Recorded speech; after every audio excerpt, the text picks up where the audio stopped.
Hola, ¿qué tal? Muy buenas noches. Sean bienvenidos a otro episodio de Hagamos Café y Hablemos, el podcast en donde creemos que una taza de café se acompaña de alguien especial. Mi nombre es Óscar Martínez y me acompaña Marisol Salas. Y el día de hoy estará con nosotros un invitado muy especial, el pastor Gustavo Mazariego. Esperamos que disfruten esta entrevista y que podamos también así poder conocer más de su historia. Muchas gracias, disfruten.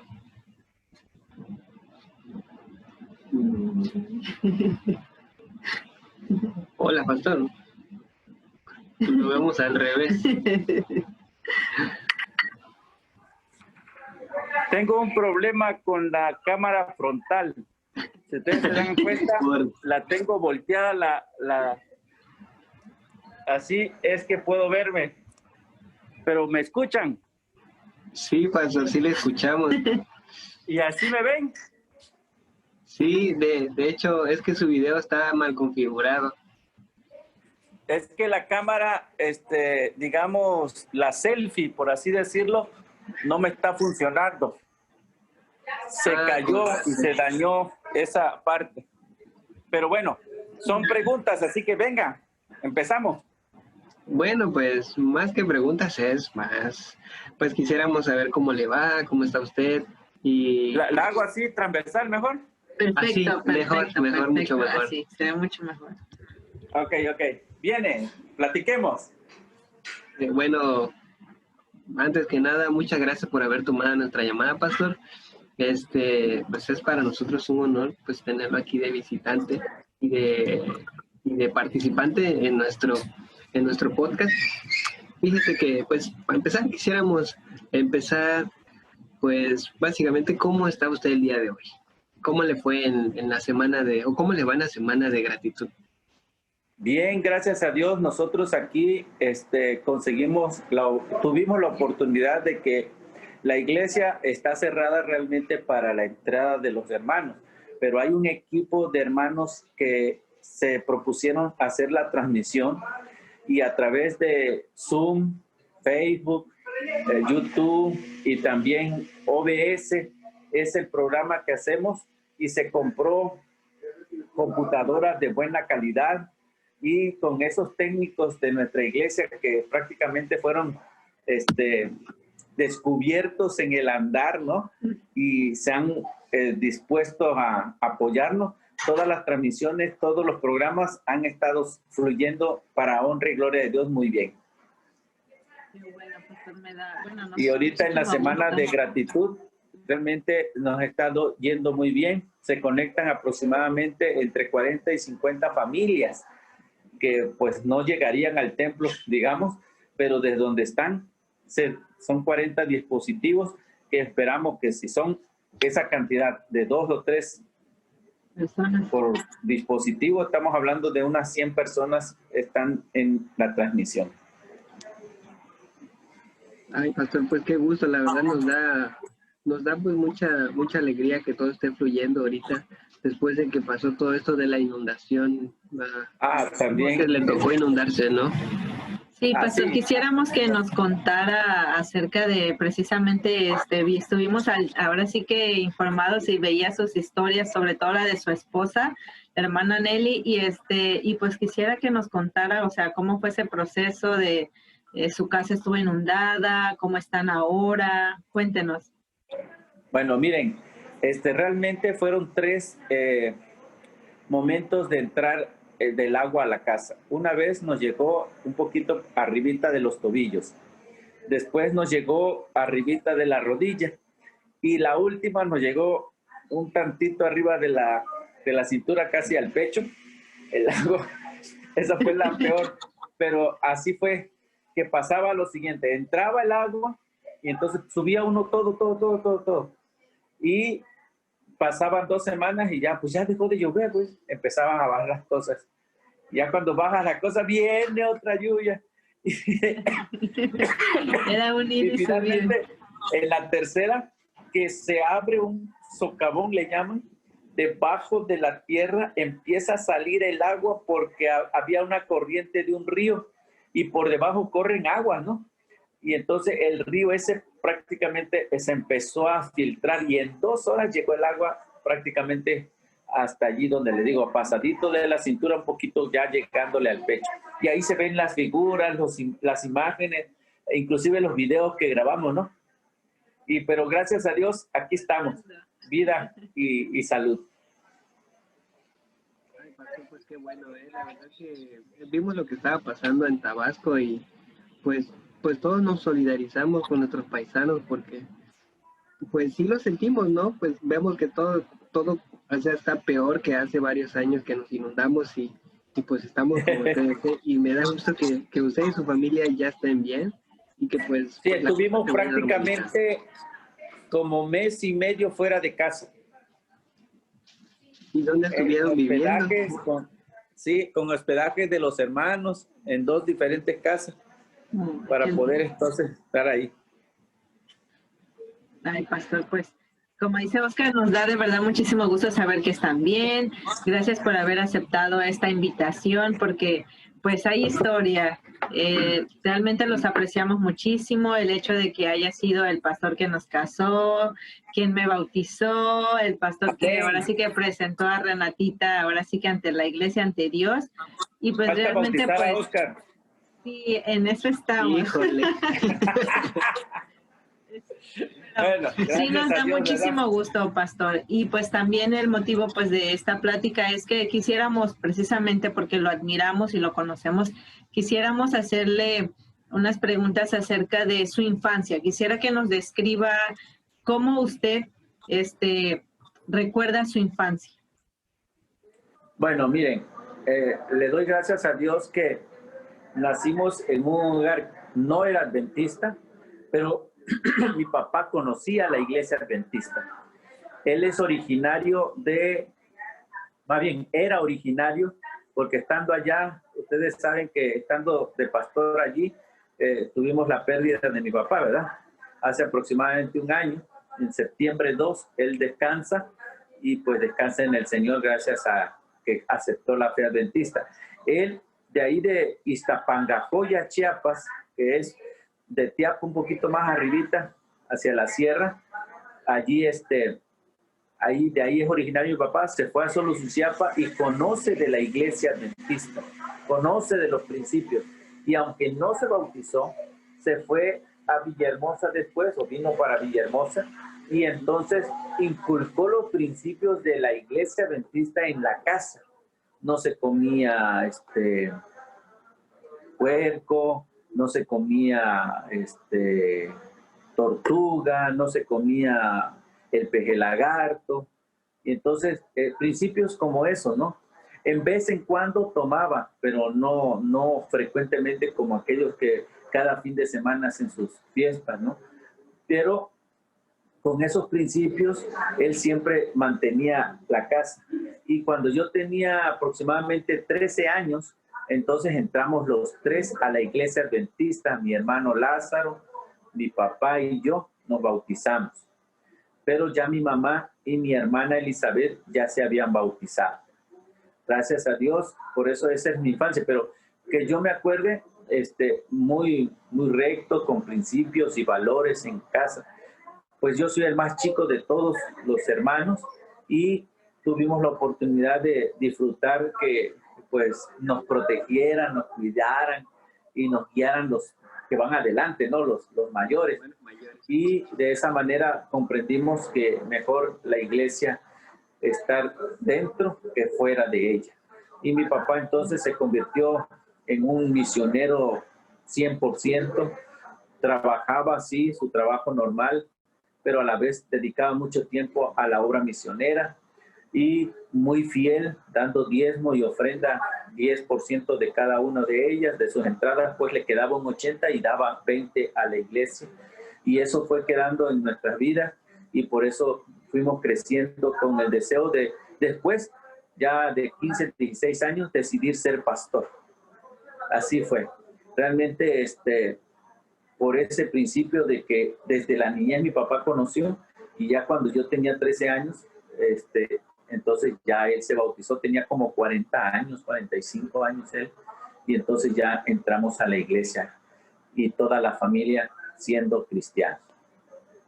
Y por ejemplo ahí fue que siguieron el ejemplo de su papá, ¿no? De que pues él tenía una vida no adventista y poco a poco se fue involucrando y les pasó a ustedes ese conocimiento, ¿no? Y ese amor hacia la iglesia. Sí, sí, o sea, él tenía el principio, aunque no dentro de la iglesia, hay cuenta como ahorita Oscar, ¿no? Pero, y entonces se tiene los principios, se tienen los valores, pero hasta que se compromete uno a través del bautismo es que ya uno se considera como miembro de iglesia, ¿no? Claro. Y entonces, pero sí le pasó la estafeta a mi mamá, a mi hermana mayor y a mi hermano y finalmente a un servidor. Y así todos entonces nos convertimos en una familia cristiana, completamente todos. Y entonces, usted digamos que cuando pues, tenía 13, 14 años que nos comenta, ¿usted ya quería ser pastor o eso vino como después? O sea, vino como a otra cosa. 16, 17 años, porque al principio pues yo quería ser policía federal de camino, ¿no? Ah, como los niños cuando dicen yo quiero ser policía, yo quiero ser bombero, yo quiero ser, pues es lo que uno admira, ¿no? El uniforme y todo eso.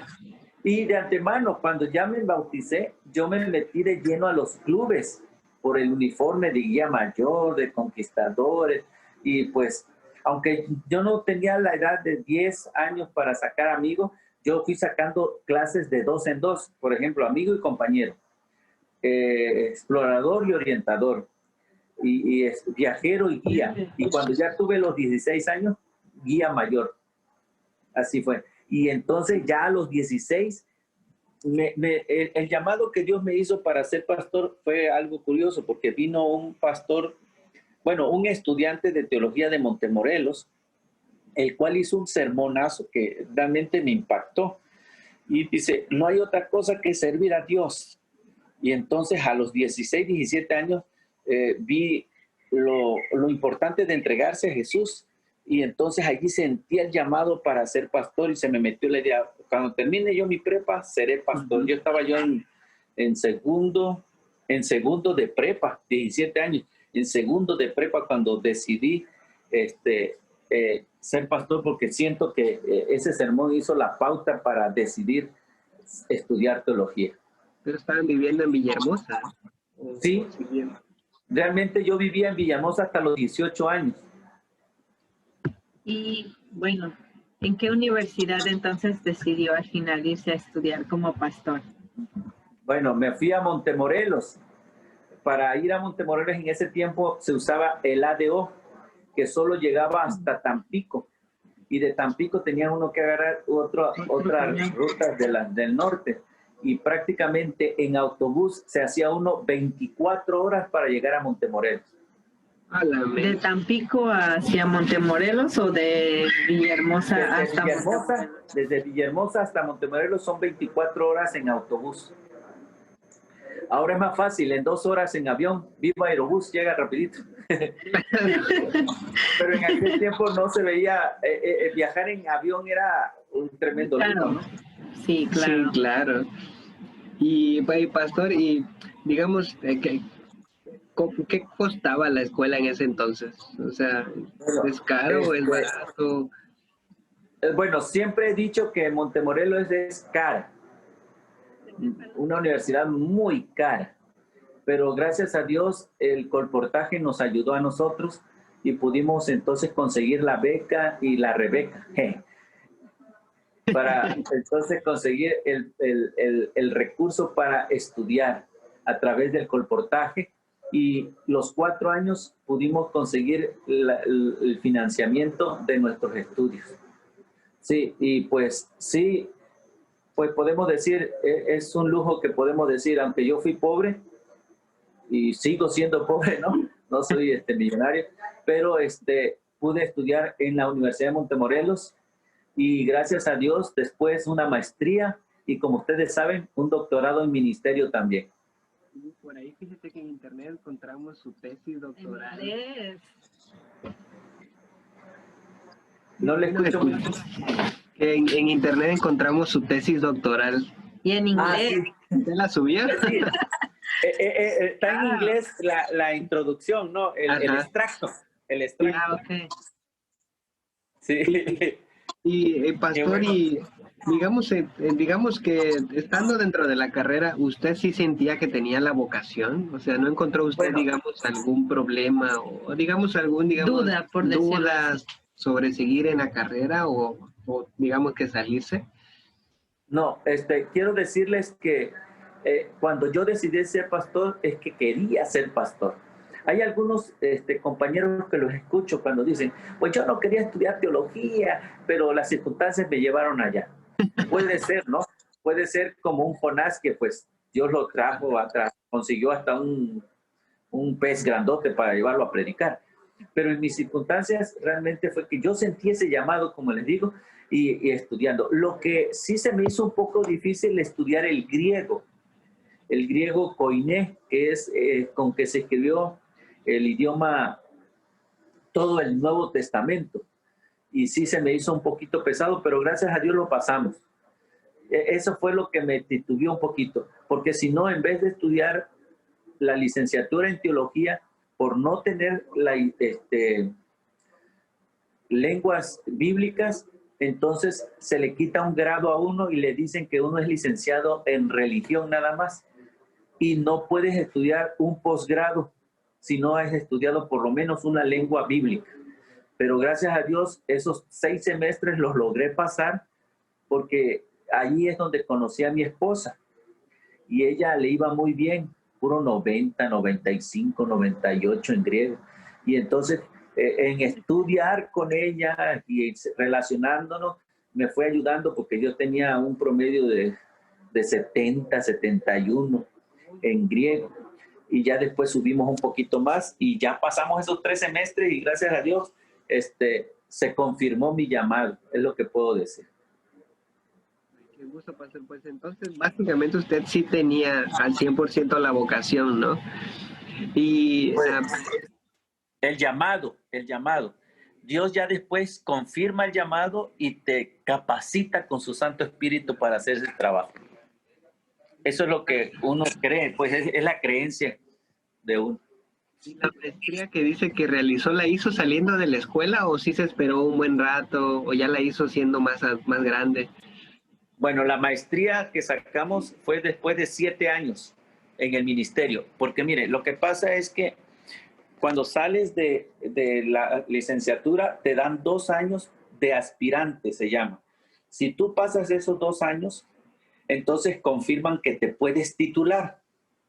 Haz de cuenta que como es un servicio social, ¿no? Pero son de 2 años. Después de eso, entonces te dan la oportunidad de a los 4 años, 4 años más, para que entonces puedas ser un pastor o ministro ordenado. Cuando ya me iban a ordenar como pastor fue cuando me dieron la oportunidad de estudiar la maestría. Y entonces en ese verano se cumple el número 7. Me ordeno como ministro y me dan la oportunidad de estudiar la maestría, el posgrado. Pero terminando la maestría es donde nos dan también la oportunidad de parte de la iglesia de estudiar el doctorado. Eso sí no fue esperar más años, sino prácticamente la maestría y el doctorado me hizo viajar 11 veranos hasta Montemorelos, pero ya con la familia, ya con nuestro carrito, ya un poquito ya con más madurez. Ya con más comodidad, digamos, ¿no? ¿Perdón?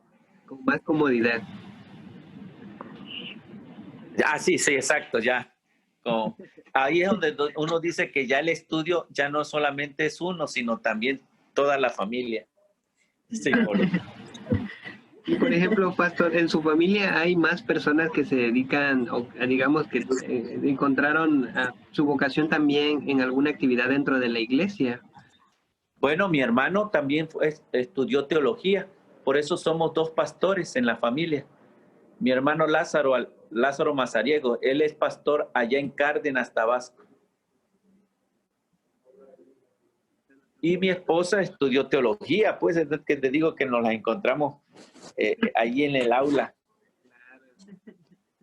Qué bueno. Así que prácticamente nosotros somos 2 pastores, mi esposa que estudió teología y un servidor también. Aunque también ella pudo estudiar la maestría en relaciones familiares. sea como más, más integral, ¿no? Podríamos decirlo dentro de los servicios de la iglesia. Gracias a nuestro Dios.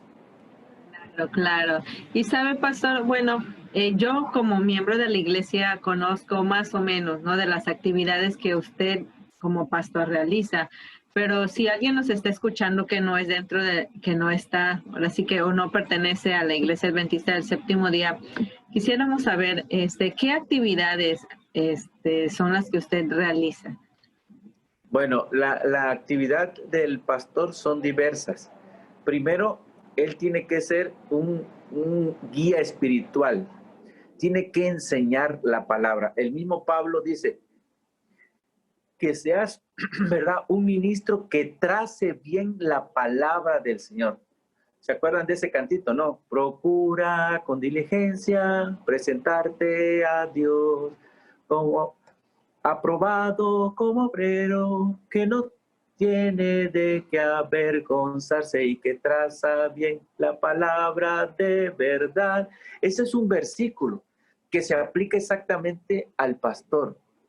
Tiene que ser una persona que lee la palabra de Dios, que vive la palabra de Dios y que practica la palabra de Dios y también la predica. Porque eso dice que traza bien la palabra de verdad, o sea, la predica. O sea, que debe ser un pastor bíblico. Por eso debe dedicar en su horario un tiempo para su devoción personal, como también en el estudio y la investigación de la palabra de Dios. Esa es una actividad que debe ser prioridad.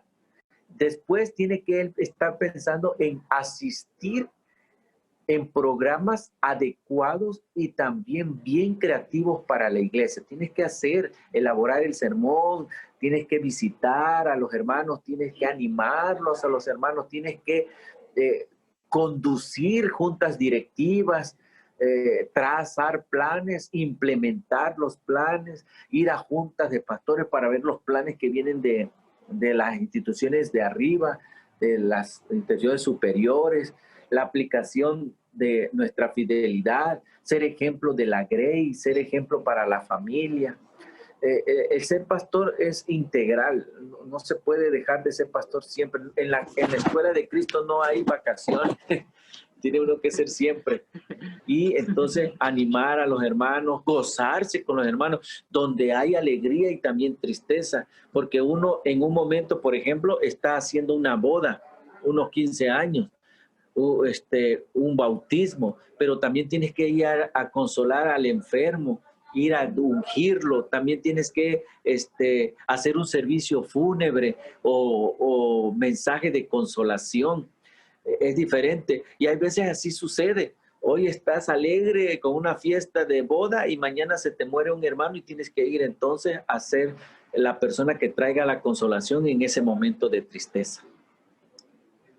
Ese es el trabajo diverso del pastor. En resumidas palabras, ¿no? O no sé si lo resumí muy bien. Yo creo que sí lo resumió muy bien, pastor. Perfecto. ¿Y hay de casualidad hay algún proyecto, digamos que entre sus planes, digamos que en el corto plazo, de estas actividades que usted menciona de pastor, usted tiene algún proyecto entre manos? Bueno, la verdad que nosotros simplemente lo que queremos es ya, bueno, quizás como que ya llegué a la cúspide y ya estamos allí y ya empezamos otra vez a dirigirnos ya como ministros simplemente de culto. Tuvimos la oportunidad de ser departamentales o promotores de una área de la iglesia. También llegué a ser administrador, fui secretario de un campo y ahora pues Dios nos llamó a ser pastores de campo nuevamente. Así uno inicia, pues así puede uno terminar. Y pues prácticamente nos quedan ¿cuántos años? 10 años para que entonces, 10, 11 años para que podamos decir, ya he peleado la batalla, he guardado la fe, puede venir ya la jubilación. ¿Serían Ya estamos cuántos haciendo años? planes para que entonces prácticamente donde reposar nuestra cabecita ya después. Estamos comprando un terrenito y a ver si Dios nos da la oportunidad de fincar nuestra casita. Bueno, pues pero prácticamente como ministro creo que ya estuvimos diferentes cúspides en diferentes áreas. Tuve de departamental aproximadamente 14 años y 3 años y medio, 4 años como administrador de campo. Y lo primordial para mí era sacar a mis hijos de las carreras. Y gracias a Dios mis 3 hijos ya son profesionistas.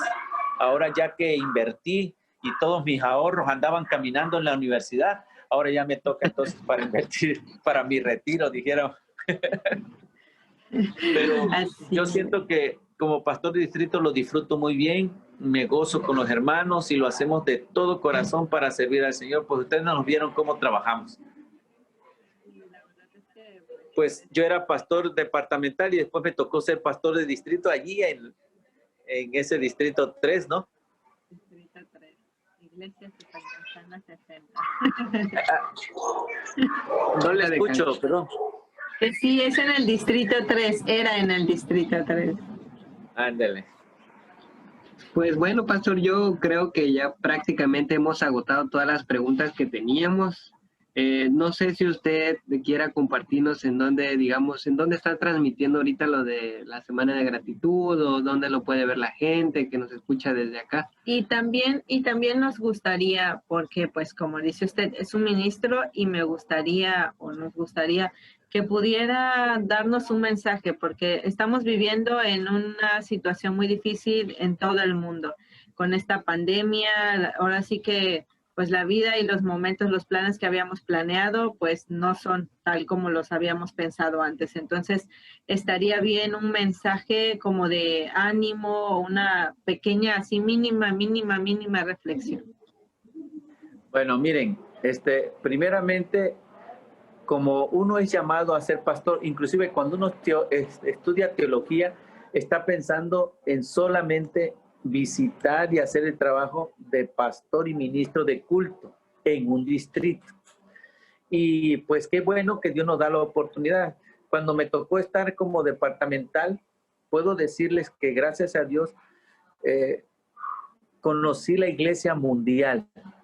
2 veces fui al Congreso Mundial en la reunión que tiene la Iglesia cada 5 años.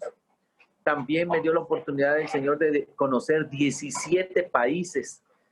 Gracias a Dios que salí de Tabasco y pude conocer el mundo en el sentido de viajes por el trabajo ministerial que yo desempeñaba en esas diferentes áreas y niveles de liderazgo. Y quiero mencionarles que ya no se puede hacer esa. Dios nos da la oportunidad de ser pastor de distrito, entonces hay que trabajar y todo lo que te viniera a la mano, hazlo según tus fuerzas, dice la palabra de Dios. Así que hemos hecho lo que Dios nos ha dado la oportunidad de hacer y para honra y gloria de Dios. Ahora, en cuanto a esta situación que estamos viviendo, humanamente imprevista, podemos mencionar que los años y la vida no va a ser mejor. La misma Biblia dice que van a venir tiempos peores y difíciles. Lo único que podemos estar seguros es estar en las manos de Dios. Por eso, si hay algo que debemos considerar es que Dios tiene el control de este mundo, del tiempo y también de el momento, cuándo y dónde. Por eso debemos pensar, si debemos estar con la seguridad de que podemos mejorar la situación que estamos viviendo, es en las manos de Dios. Porque si buscamos el reino de Dios y su justicia, dice Mateo 6:33, todas las otras cosas serán añadidas. E inclusive, la Biblia dice, los hombres, los seres humanos saben que han de morir, los muertos nada saben. Pero si nos toca descansar, podamos estar seguros que tenemos vida eterna, porque el mismo Jesús dice que el que cree en Él, aunque esté muerto, vivirá. Ah, qué triste sería que las personas solamente vivan para este mundo. Y cuando ya se mueren, ya se acabó. Pero nosotros tenemos solución sobre la muerte, porque Cristo venció la muerte. Él nos dice que si vivimos con Él, tendremos vida eterna. Este mundo pasará y los dolores y sus enfermedades y el COVID y todo lo demás. Pero la vida eterna en Cristo no se va a terminar, va a ser para siempre. Y por eso es bueno que nos acerquemos a Jesús. Yo podría decir, mi invitación sería, busquemos a Dios mientras pueda ser hallado y tengamos la esperanza del perdón y vida eterna. Bendiciones.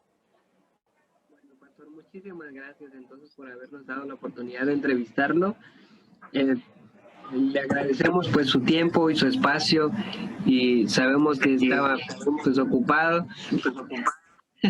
pero entre su agenda muy apretada le agradecemos mucho este pequeñísimo espacio. Así que, Mari, ¿quieres decir algo más? Sí, pues nuevamente, pastor, que pues descanse. Muchas gracias por atender a nuestro llamado y este gran mensaje, de verdad, que fue un gusto platicar con usted. Dios les bendiga y me da gusto verles nuevamente. Que siga prosperando Dios su matrimonio y su familia. Hasta pastor, luego, igualmente. Pastor. Hasta luego. Adiós.